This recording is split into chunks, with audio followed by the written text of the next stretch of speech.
Mike Tomlin had a lot to say on Tuesday about where the Steelers have been with the Vikings and where they're about to go play the Titans. Two really big games, one that they've already lost, but one that could get them right back in the contest. But Mike Tomlin also talked about the Steelers' run defense problems, not just with the players they've been missing, but the things that they haven't been doing right. My opinion, that could be the key, fixing the run defense. That brings everything back into the fold for the Steelers, and may even be the fact that if they're going to make a playoff run to win the division or make one of those last wild card spots, that's the one thing that has to be fixed. Can it be fixed? We'll explore that in our conversation today on the Locked On Steelers podcast. I'm your host, Chris Carter. Let's get into it.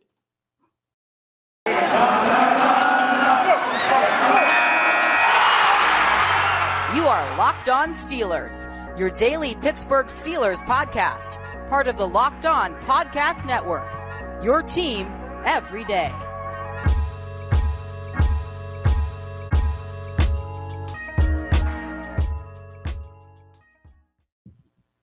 And welcome to the Locked On Steelers podcast. I'm your host, Chris Carter, bringing you your daily dose of all things on the Pittsburgh Steelers. As always, we are here. You can find us on Apple, Spotify, Google Podcasts, and Odyssey. And of course, YouTube. If you're watching this on YouTube, hit the like button, hit the subscribe button. Those things really help us out. If you want to help us out even further, leave us a 5-star review on Apple Podcasts because that really helps us out. You'll also get a special shout out at the end of the show.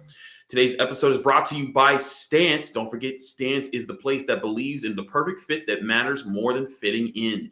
Go to Stance right now to register for an account at stance.com, and you get 50% off your first purchase. Use promo code LOCKEDON, LOCKEDON, Locked On at checkout to apply. More on them later. But we've got to talk about these Pittsburgh Steelers. We also thank you for making the Locked On Steelers podcast your first listen every day.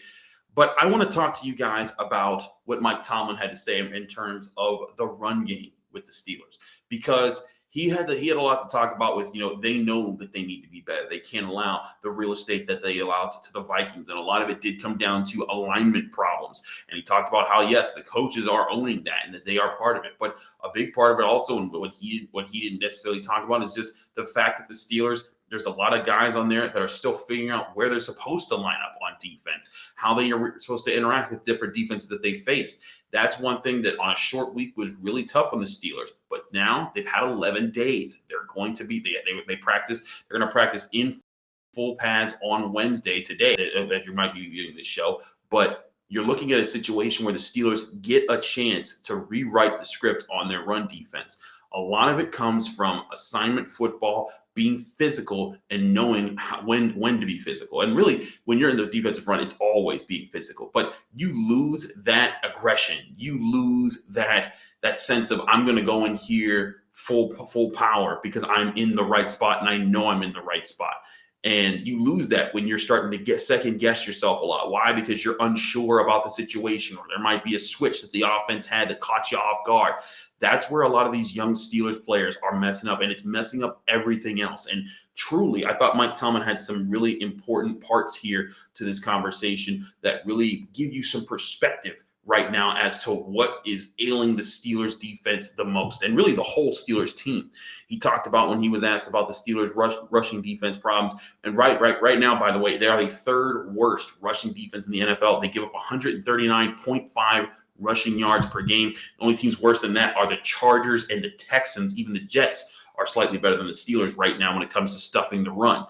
And to me, that you look at that's never been the Steelers' identity. And when it has become that, they've quickly shifted out of it. And that's why you haven't seen the Steelers really have those struggles. But it's always been a priority for the Steelers. When people talk about Steelers and defense and the history of that, the Steelers have always prided themselves that the first part of being a great defense is stopping the run, force the other team to pass the ball.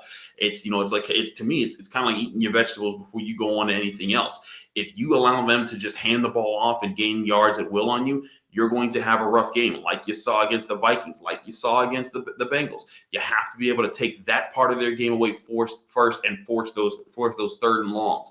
And that's where Mike Tomlin really talked about something that I thought was really interesting about how the Steelers have played. He talked about, one of the reasons that the Steelers don't get all the turnovers this year and don't they've only been up on their sack count numbers in a couple games, but they haven't been, the far and out best pass rushing team in the NFL. because teams haven't had to drop back into familiar passing settings. They've had to they've been able to sit there and say, hey, you know what? We're just going to be able to run the ball here, get to 2nd and 5, then to 3rd and 2, and then it's the quick passing game that doesn't let or they keep running the ball. But even if you go to the air, it's the quick passing game that gets things going for them, and that's when the problems start with the Steelers' defense. The Steelers' defense, like most great defenses, it needs to be predicated on stopping the run on 1st and 2nd down, being able to keep them short of the sticks, and then force those 3rd and 8, 3rd and 10, 3rd and 12s.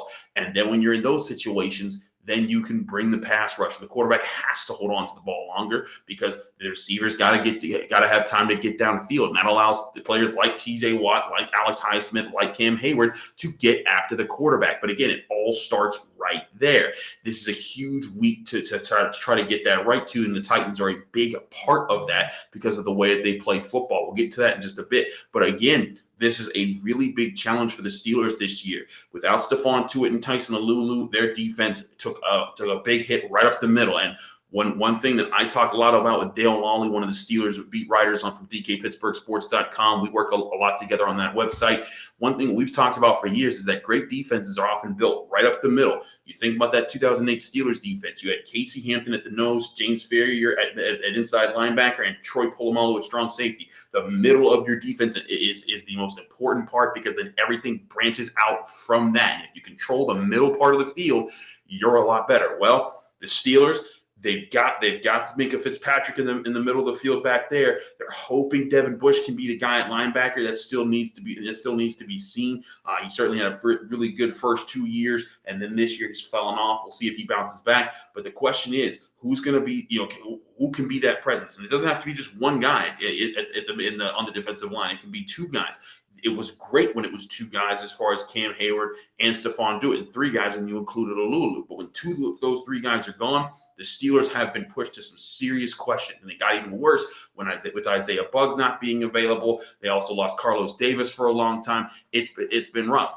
But good news for the Steelers, a lot of those guys are coming back. Mike Tomlin says that he expects Carlos Davis to be available this week. When he spoke on his day Tuesday, he also said there's a chance for T.J. Watt and Alex Highsmith to play this week. Also bringing up Joe Haden as a potential guy that could come back. J.C. Hassenhauer, 2 offensive linemen that could come in and really maybe shake things up on the interior of the offensive line that's really been struggling as of late.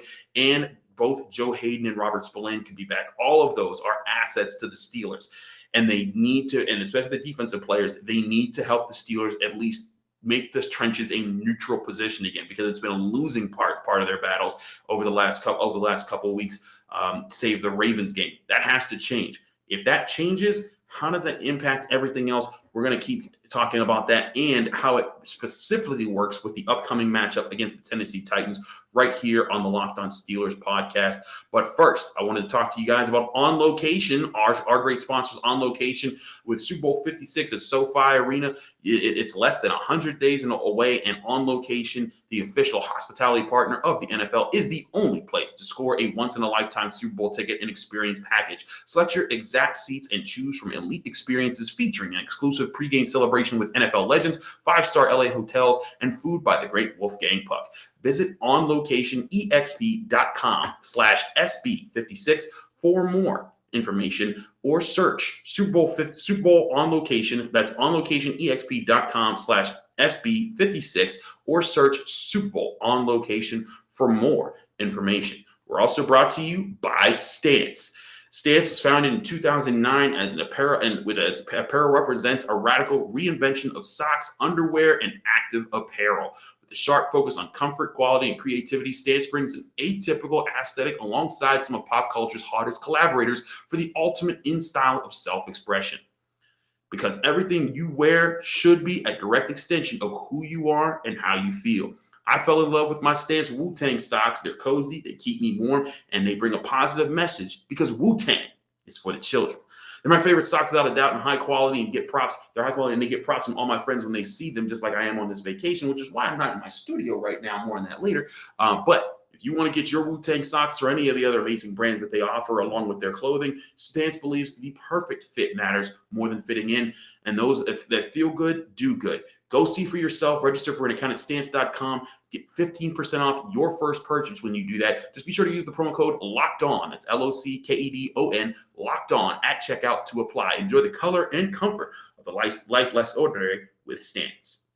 Now back here on the Locked On Steelers podcast, we keep it rolling. We do our double ad reads here on the show. Again, I'm Chris Carter. You can follow me on Twitter and Instagram at Carter Critiques. You can also see this is not the normal situation that we have here on the Locked On Steelers podcast. As I explained on the Tuesday episode, and we didn't have a Monday episode. I'm out of the country right now on vacation, but I love y'all. So we're going to give you guys some more content out here. Now, I will say we will not have a crossover Thursday this week. I'm going to take one more day off because I need some time, y'all. I need some time to not have to do sports while I'm out here trying to enjoy my best life. But we will have a Friday episode. We're hoping to get Jenna Harner with that. We will still do our picks and give you final previews for the Steelers-Titans game. So be on the lookout for that. We will be doing that, but just know there probably won't be extra content coming out on Thursday for the Locked On Steelers podcast. But let's talk a little bit about this Steelers-Titans matchup and how it pertains to that run defense problem we were just talking about, because the Steelers do need to get better there. And again, it's not just the defensive line. It's also about Devin Bush. It's also about Robert Spillane being back healthy and Joe Schobert being better there. I mean, heck, you saw Buddy Johnson getting playing time. I think that's the sign that Steelers are really getting tired of what Joe Schobert hasn't been able to bring them this year. But how does this help everything else? Like I talked about before in the first segment, Mike Tomlin addressed, and this isn't just Mike Tomlin. This is one of those things, and I was talking about this on the Tuesday episode. Messages in football, they often get started with the head coach, passed down to the coordinators, passed down to the assistants, to the players, from the captains of the players, to the vets, to the rookies. That's where a lot of this stems from. That's been a message from the Steelers locker room. Heck, you can go back to Ryan Shazier's his rookie year in the NFL. The Steelers' run defense was struggling, and you heard him parrot that same exact narrative back in 2014, saying, we got to be better on first and second down, stopping the run. We do that. We forced them in the third and long. Our pass rush gets to get home against them.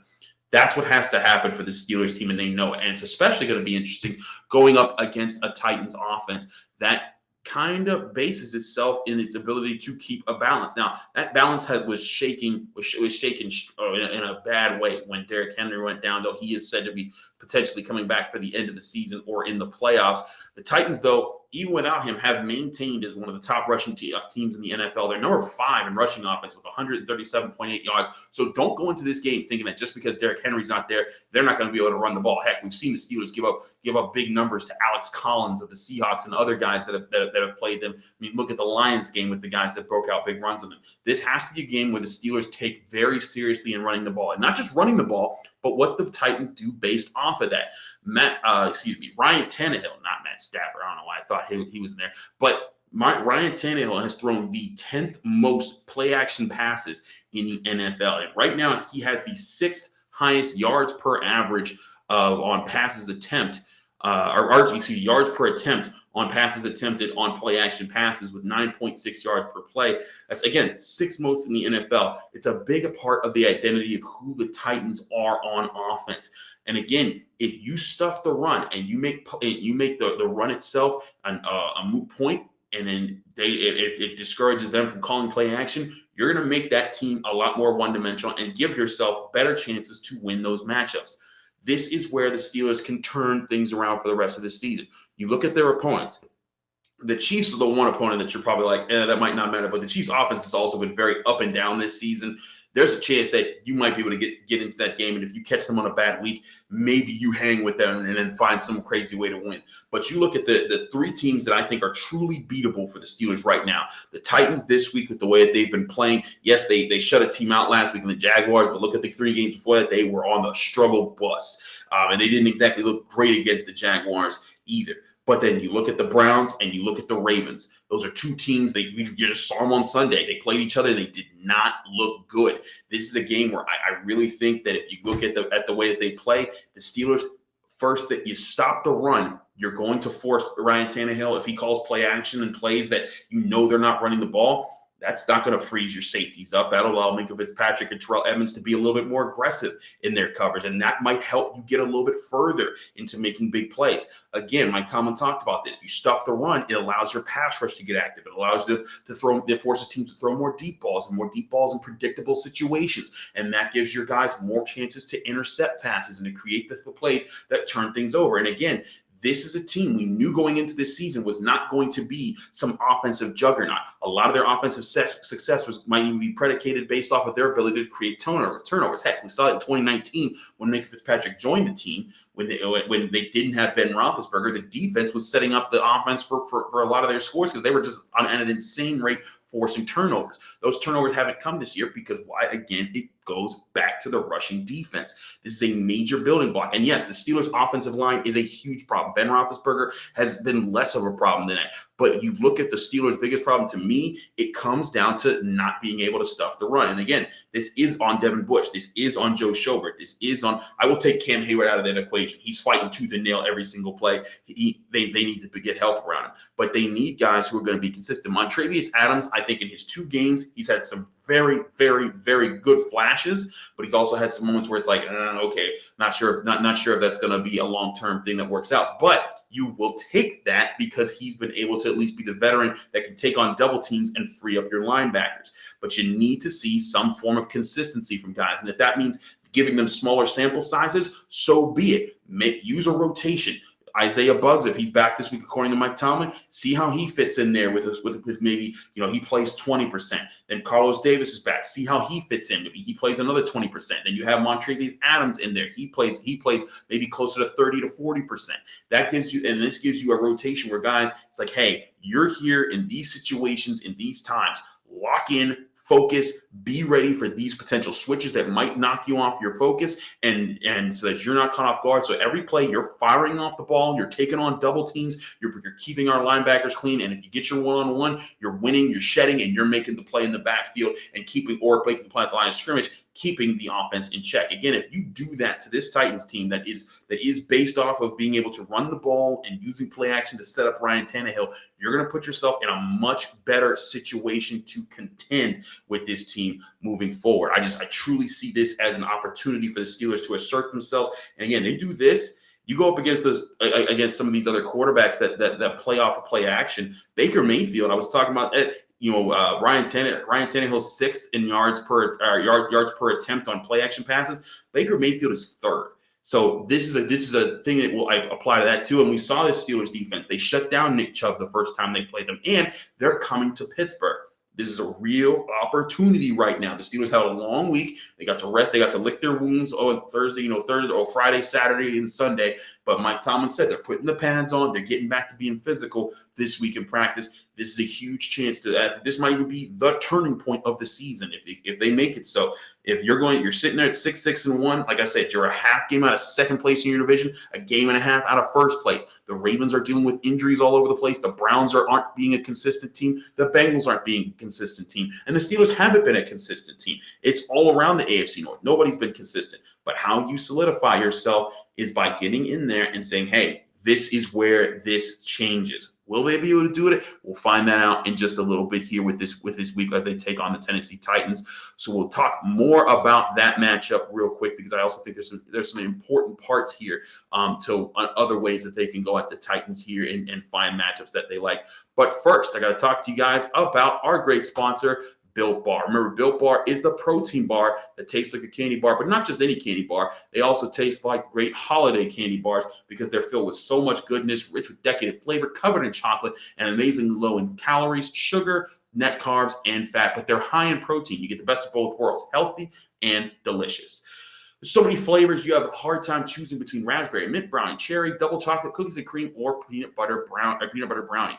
Built Bar gives you the extra fuel that you need to bust down those mall doors and battle all the holiday shoppers. Or if you're standing in endless shopping lines, Built Bar can give you the extra something to keep you going. So throw one in your jacket or your purse. You never know when you're going to need it. Want to cozy up to something warm? Here's a holiday secret. Dip your Built Bar into a piping hot cup of cocoa and let it melt a little. Give your beverage a bit of that Built Bar flavor. Plus, you'll have a nice melty Built Bar to go with it. Be sure to have a couple napkins on hand because it does get messy. But go to Built.com right now and use promo code LOCKED15. That's LOCKED15, LOCKED15 to get 15% off your next order at Built.com.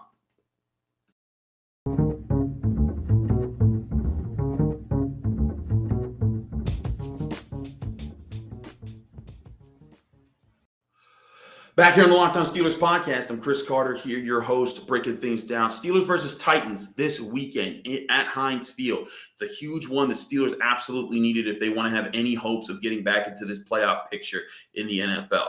But where could they find some help in this game? Where could they attack the Titans?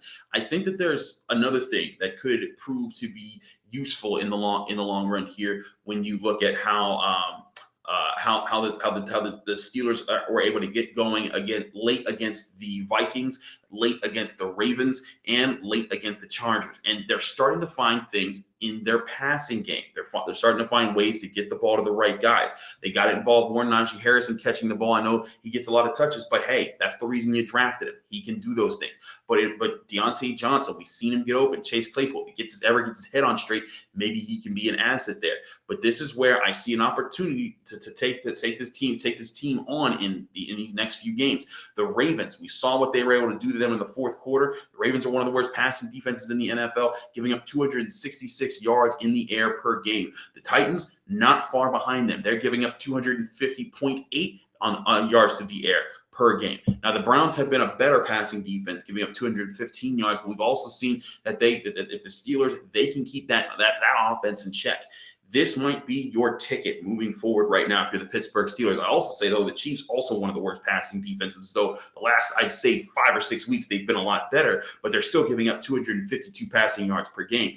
The Steelers need to trust Ben Roethlisberger in these moments. You thought that you could come in and you thought that you could bring in Matt Canada. His jet sweeps might work. This might work over here. That didn't click. And maybe there's chances for it to click somewhere down the line, maybe next year. I have looked at all 22 film where there are guys running wide open in the middle of the field and Ben Roethlisberger just didn't see them. But it's obvious that at this point, Ben ain't going to get your message. Whatever it is, he ain't going to see it, and you need to find a way that if this is the way that it's got to be where he's going to see it because he's calling it, let that be that. James Washington talked about it after the game with the surge at the end there. He said Ben was calling plays. He was he was not calling plays, but he was saying, hey, we came out with this package. We went no huddle, so Ben was doing the switches that we are programmed in, and we were able to attack them in ways that got the matchups that we wanted to see. If that's the only way that Ben's going to succeed, then you got to let him succeed that way. Is that ideal? No, you'd want your quarterback to be able to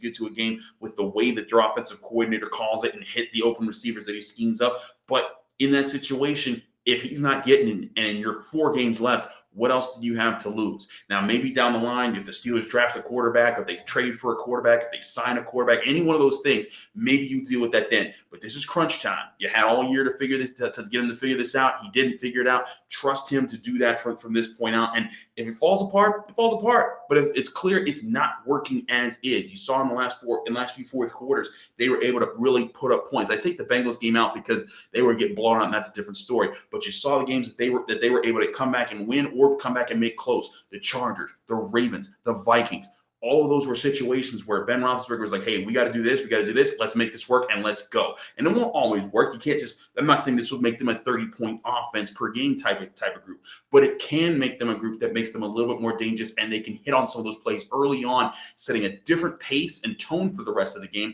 and, again, also give your defense a chance to play. And it doesn't always have to be no huddle that's on the ball and snapping the ball with 30 seconds or 20 seconds left on the play clock. You can be no huddle, keep the other team on the field, and just sit at the line of scrimmage for a long time. Tom Brady did that for many years. He would come up on the ball and not let you. He's like, hey, I want this slot cornerback over here to pick on him. Let's keep him on the field. That's something that the Steelers can truly do. And yet these last 4 opponents, the Chiefs defense, again, been better. But you can really attack the Titans, the Chiefs, the Browns, and the Ravens with that style of offense. And then, you know what? With your offense, that can help neutralize your offensive line issues. Maybe they figure that out with J.C. Hassenhauer and Joe Haden coming back this week. Maybe they get back into the fold and they start to do a little bit better. But maybe that gives them some cover to figure some things out and it not be about them trying to run block all the time. But again, get it to your playmakers. This team, I think that's one of the more underrated things about this roster right now is you got Deontay Johnson, who I think is a true number one receiver. Pat Freiermuth, who's going to be, I think, a phenomenal tight end in the coming years in the NFL. Najee Harris, who I think will be a phenomenal running back in the coming years in the NFL. And you still got an athletic threat like Chase Claypool. Like I said, needs to get his head on straight, but you can get the ball to him. You can see the damage that he can do when he's locked in and ready to go.